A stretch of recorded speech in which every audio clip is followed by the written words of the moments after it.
प्यारे बच्चों, अब जैसे हम करते हैं प्रश्नावली 2.2। ये क्या है 2.2 में?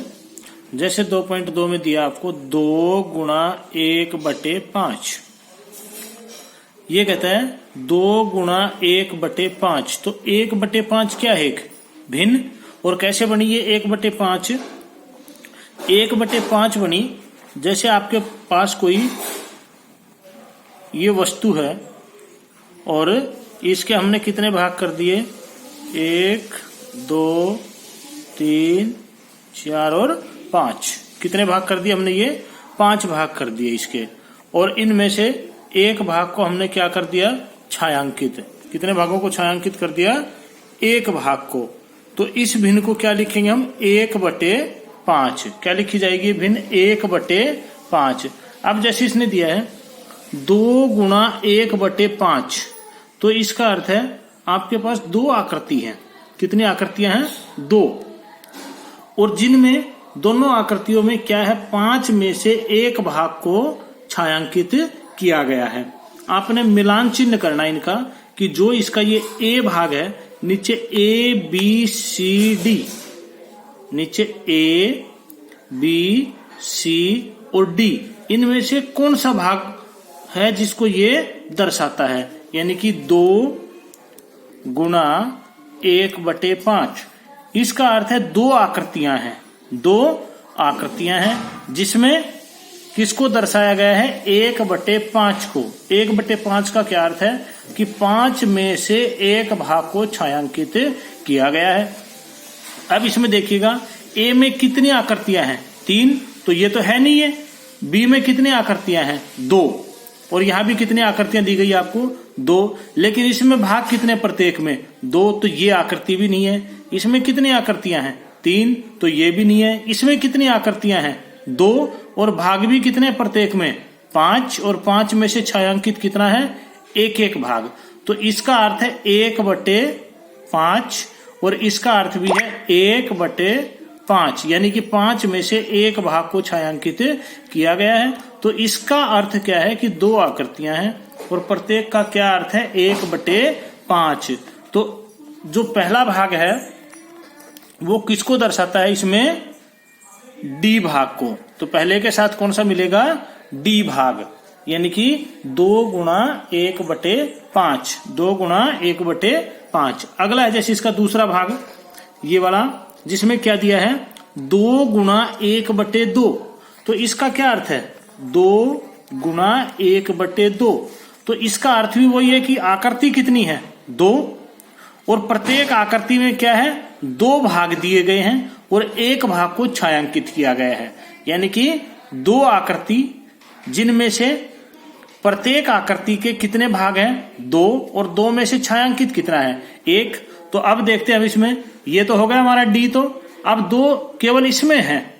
2 आकृति इसमें बनाई गई है और 2 में से एक भाग छायांकित है। तो इसका अर्थ है 1/2 और इसका अर्थ भी है 1/2। आकृतियां कितनी हो गई? 2 और गुणा 1/2। तो जो दूसरा भाग है उसके साथ किसका मिलान होगा? कौन सा भाग है ये हमारा? B। 2 के साथ किसका होगा? B का। अब जैसे देखते हैं हम इसका तीसरा भाग, 3 गुणा 2/3। क्या है? 3 गुणा 2/3। 3 गुणा 2/3। इसका अर्थ है आकृति कितनी? 3। और प्रत्येक आकृति के भाग कितने? 3। और छायांकित कितने? 2। यानी कि 3 आकृति और तीनों के 3 भाग और छायांकित कितने कितने? 2 भाग।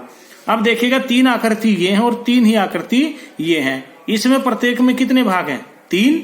और इसमें प्रत्येक में 4 भाग हैं। तो इसके साथ कौन सा भाग मिलेगा? 3 के साथ A। तो क्या लिखेंगे? जो तीसरा भाग है उसके साथ कौन सा? ये किसको दर्शाता है? A को। और चौथा आपको पता ही है क्या बच गया? अब C। क्यों? क्योंकि उसमें दिया इसने 3 गुणा 1/4। क्या दिया है? 3 गुणा 1/4। इसका क्या अर्थ है? आकृति कितनी? 3। और प्रत्येक के भाग कितने? 4। और 4 में से छायांकित कितना? 1। अब देखिएगा इसको आप, जो C भाग है, कितनी आकृति हैं? 3। प्रत्येक में भाग कितने? 4। वही ये कहता है कि आकृति कितनी होनी चाहिए? 3। प्रत्येक के भाग कितने होने चाहिए, 4, और 4 में से छायांकित कितना होना चाहिए, 1। तो उसको कौन सा भाग दर्शाता है, सी भाग। तो हमारे चौथे भाग का क्या मिलान हो जाएगा, सी। तो पहले का डी, दूसरे का बी, तीसरे का ए और चौथे का सी भाग हो जाएगा। अब जैसे इसी तरह से हम देखेंगे, इसका दूसरा सवाल दिया है, ये कहता है ए से सी तक कुछ चित्र दिए गए हैं, जैसे ए, बी और ये सी। बताइए उनमें से कौन निम्नलिखित को दर्शाता है। यानी कि जैसे इसने पहला भाग दिया आपको, दूसरे सवाल का पहला भाग क्या दिया इसने, 3 गुणा 1/5 बराबर 3/5।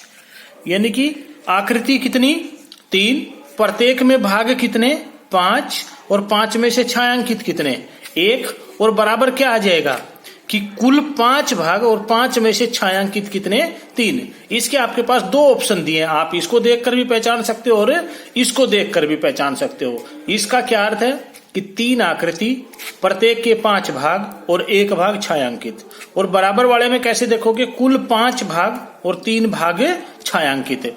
अब देखिएगा इसमें 3 आकृतियां हैं। पहली बात तो यह है कि हम यहां देखेंगे आकृति कितनी है, 3। आकृति कितनी है, 3। तो ये तो हो नहीं सकता इसका भाग। इसमें देखिएगा, इसमें आकृति 3, इसमें भी आकृति 3। अब ये कहता है 3 में प्रत्येक के कितने भाग, 5 भाग। तो इसमें तो कितने भाग हैं, 1, 2, 3 और 4। तो ये भी नहीं है। तो इसका तो कौन सा हो जाएगा, सी। क्यों, क्योंकि प्रत्येक में कितने भाग हैं, 1, 2, 3, 4, 5, और 5 ही भाग होने चाहिए। और छायांकित भाग कितना इसका, 1, इसमें भी 1 और इसमें भी 1। और यदि बराबर देखें हम तो ये भाग छायांकित है, ये भाग और ये भाग, यानी कि 5 में से कितने भाग छायांकित हैं, 3 भाग। तो जो हमारा इसका पहला भाग है, पहले भाग को कौन सा दर्शाता है, इसका सी भाग। कौन सा, सी भाग दर्शाता है। अब आ जाइएगा दूसरे भाग पर। जैसे दूसरा भाग है 2 गुणा 1/3। इसका क्या अर्थ है, आकृति 2, प्रत्येक के भाग 3, छायांकित 1, या 3 भागों में से 2 भाग छायांकित। इसका अर्थ है दूसरा जो भाग है इसका, वो आपको दिया है 2 गुणा 1/3 बराबर 2/3। अब देखिएगा इसमें जैसे देखेंगे 2 तो इसी में है, इसमें 3 है, ये हमारा हो गया। तो ये देखेंगे हम, इसमें कुल कितने भाग हैं, 3 में से छायांकित 1, इसमें भी 3 भाग, 3 में से छायांकित 1। तो ये होगी 2 आकृति, 2 ही आकृति थी हमारे पास, और प्रत्येक के 3 भाग, 3 में से 1 भाग छायांकित। जो बराबर वाला भाग है उसमें देखो ये छायांकित है और ये छायांकित है। तो 2 भाग हो गए छायांकित, और कुल भाग कितने, 3। तो हमारे दूसरे भाग को कौन सा दर्शाता है, दूसरे भाग को इसका ए भाग। कौन सा, ए भाग। अब हमारा बचता है कौन सा, तीसरा भाग। तो तीसरा भाग वैसे तो आपकी समझ में आ गया कि ये बचेगा, लेकिन हम देखेंगे आकृति कितनी, 3। इसमें भी देखो 3 आकृति हैं, प्रत्येक के भाग कितने, 4, 1, 2, 3, 4, छायांकित कितने, 3 भाग।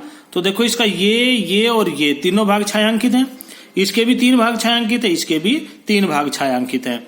तो इसको क्या लिखेंगे, 3 गुणा 3/4। क्या लिखेंगे, 3 गुणा 3/4। तो इस तीसरे को कौन सा भाग दर्शाएगा, हमारा बी भाग। कौन सा, बी भाग। तो इस तरह से आपने ये करना, आपका पहला और दूसरा क्वेश्चन। अब जैसे इसका तीसरा क्वेश्चन है, देखो ये कहता है गुणा करके न्यूनतम रूप में लिखिए। न्यूनतम होता है निम्नतम, यानी कि छोटा करके लिखना हमने, यदि कुछ कटता होगा उसको काट देंगे न्यूनतम रूप में। और मिश्रित भिन्न में भी व्यक्त कीजिए। ये कहता है करने के बाद उसको कौन सी भिन्न में लिखे, हमें मिश्रित भिन्न में। जैसे आपको तीसरे का पहला भाग दिया है 7 गुणा 3/5, तो इसके नीचे भी 1 होता है। अब ये देखिएगा, इनमें कुछ आपस में यदि कटेगा तो उसको काट देंगे।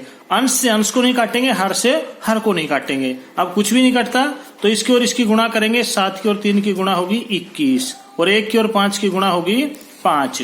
अब इसको लिखेंगे हम मिश्रित भिन्न में। कौन सी भिन्न में, मिश्रित भिन्न में। 21 को 5 से भाग करेंगे, कहां तक जाएगा, 4 तक। 5 चौके 20, 1 बच गया।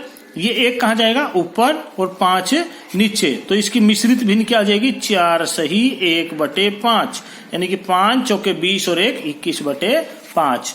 इसी तरह से जैसे इसका और हम कोई भाग लेते हैं, जैसे इसका हमारे पास इसका छठा भाग है, जैसे 5/2 गुणा 6/1। अब देखो इसमें ये लिख दिया हमने 5/2 गुणा 6/1। अब इसमें देखो कटता है 2 एकम 2 और 2 तिये 6। अब और कोई नहीं कटता तो 5 की और 3 की गुणा कर देंगे, क्या आ जाएगी 15। 1 की और 1 की गुणा करेंगे 1, तो इसका अर्थ क्या है 15। अब इसी तरह से जैसे इसका हम भाग देखें 8वां भाग, जैसे 8वां भाग है हमारे पास क्या है 20 गुणा 4/5। अब इसके नीचे भी 1 लगा देंगे। अब देखो 4 से 20 नहीं काटेंगे, हम नीचे से काटेंगे। 5 एकम 5, 5 चौके 20। अब और कुछ नहीं कटेगा तो 4 की और 4 की गुणा 16, 1 की और 1 की गुणा 1, तो इसका अर्थ आ गया 16। कर दोगे इसी तरह जैसे इसका एक भाग और देखेंगे हम, अंतिम भाग यानी कि 10वां भाग। 10वां भाग दिया इसने 15 गुणा 3/5। अब इसमें भी देखो 3 से नहीं काटेंगे इसको, किससे काटेंगे 5 से। 5 एकम 5, 5 तिये 15। अब 3 की और 3 की गुणा 9, 1 की और 1 की गुणा 1, तो ये क्या आ जाएगा 9। तो इस तरह से आपने इस प्रश्नावली का पहला, दूसरा और तीसरा सवाल अपनी कॉपी में साफ साफ करना है। धन्यवाद।